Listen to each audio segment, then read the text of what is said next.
My first few, like say 3 years were, I guess, normal, I suppose, up until I saw my father strike my mother. And I remember it vividly, like it was yesterday.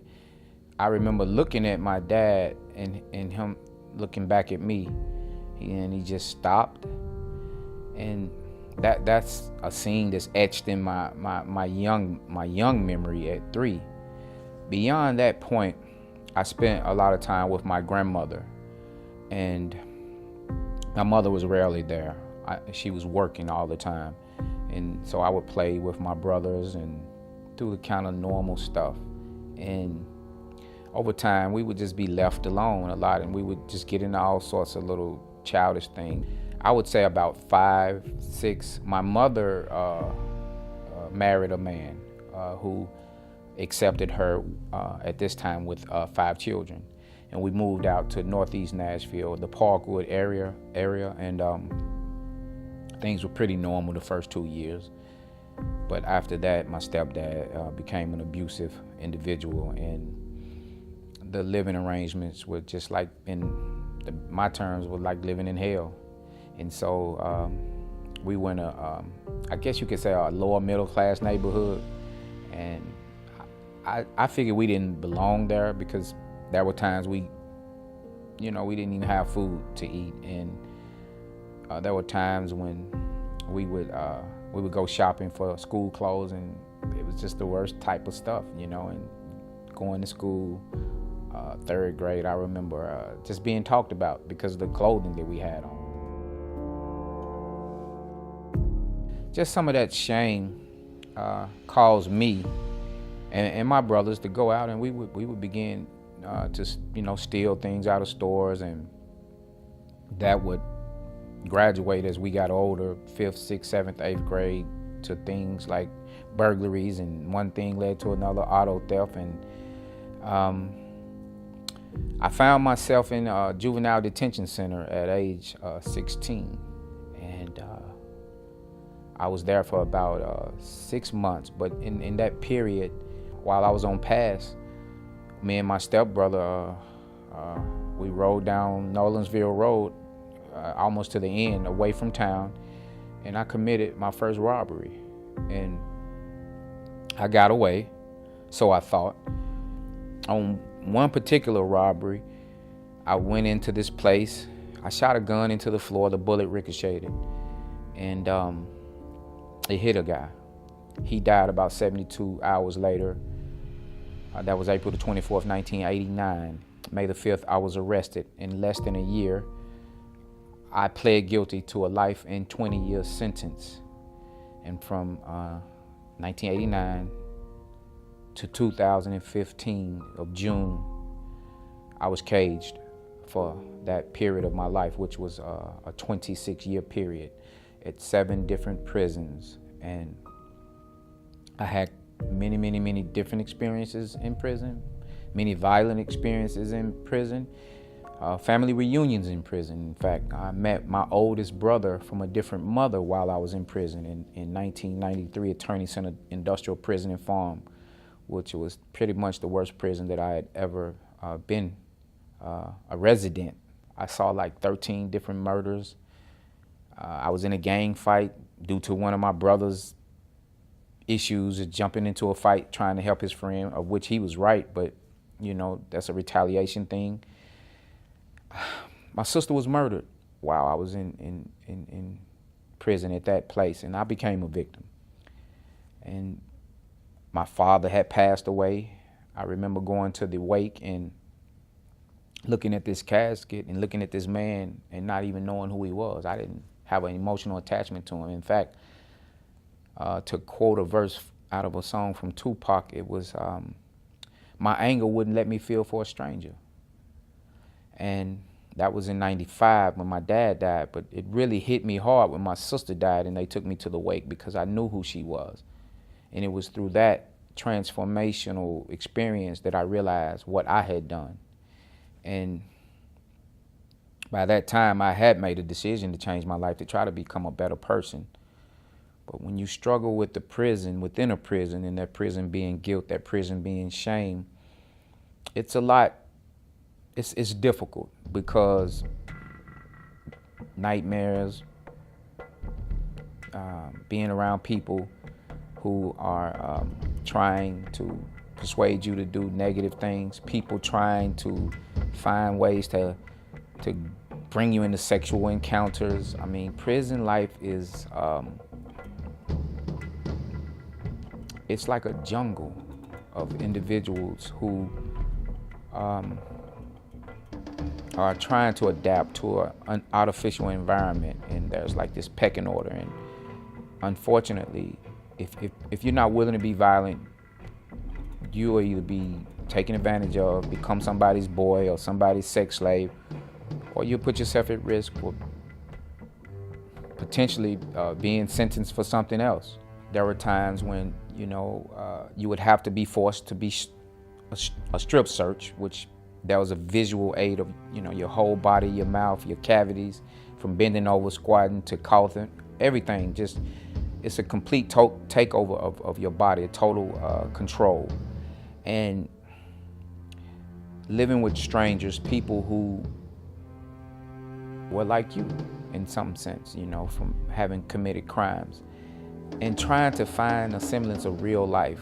There was a drug trade in prison. The oppression and the stress of prison in terms of just being locked down in a cell for the majority of the time. I mean, it really requires a strong mind, because you live with a stranger, you're exposed to the bodily smells of people who don't bathe, and very cold concrete floor, steel furniture, and so much negativity and noise. God, the noise is tremendously overwhelming, because it's like trying to hear 1,000 voices saying something at one time. It's just, since that was crazy. And just not having really control. At night, 2 or 3 in the morning, the guards would come in, shake down, get naked, usher you out, put you on the floor, and 10 people behind each other in 10 different rows, flip-flops and underwear, and just search your cell, and you sitting on the cold floor early in the morning.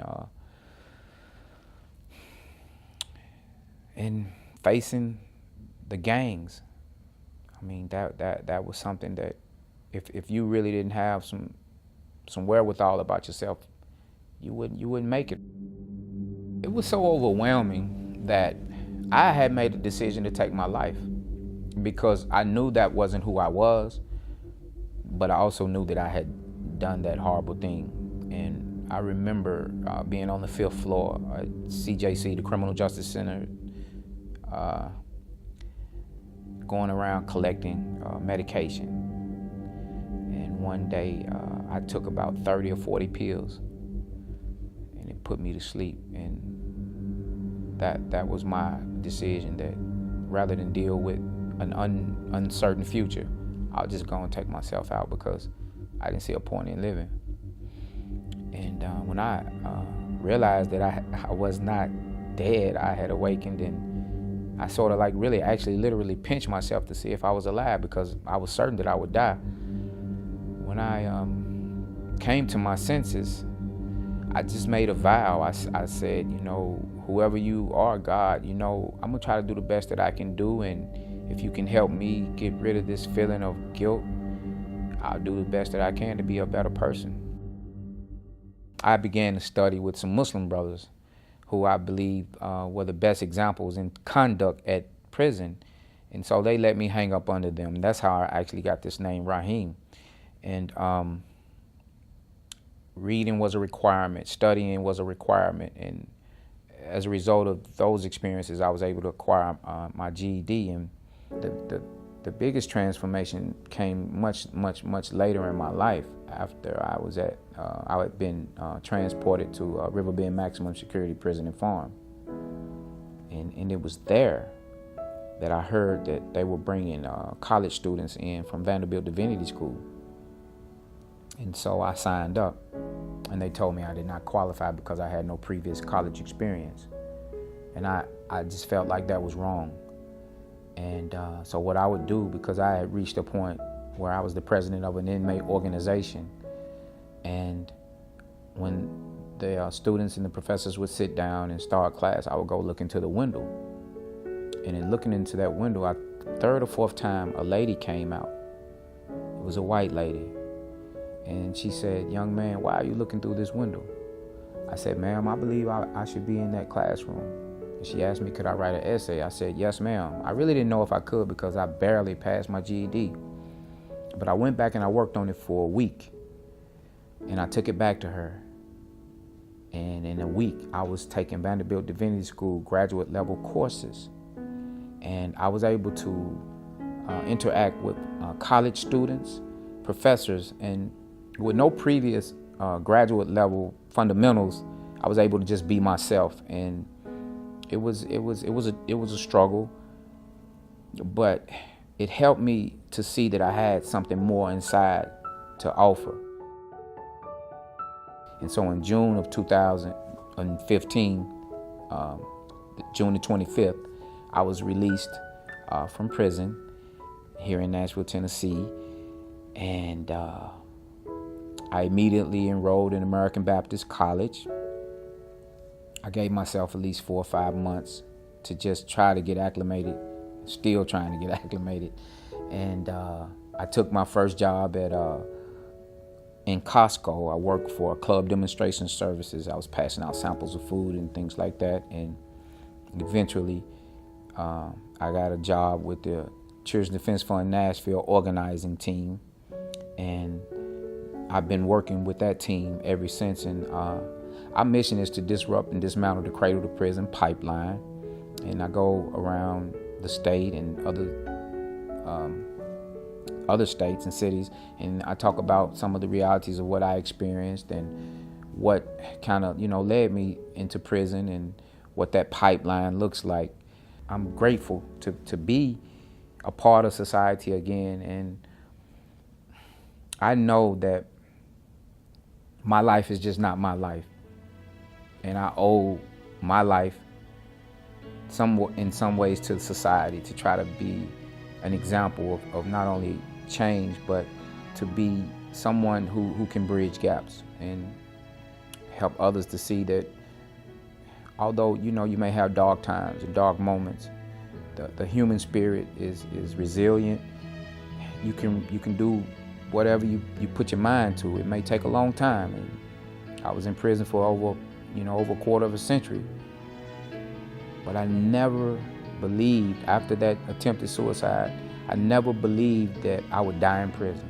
I always believed that I would get out, and I've been out for 2.5 years now, and I'm doing the best that I can do.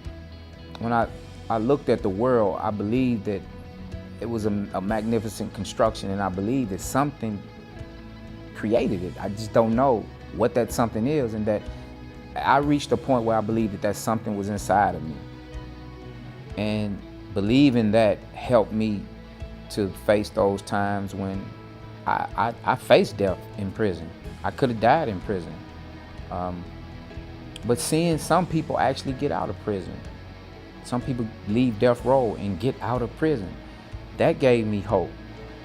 Having a community of people who didn't judge you in the academy, encouraging you, family staying around, gave me hope. Education allowed me to think about my circumstances and redefining the narrative, removing inmate, removing convict, removing all of those state designations, and humanizing myself and understanding that I live in America and we don't have the prettiest history. And I just messed up, but that did not mean that I couldn't move beyond that.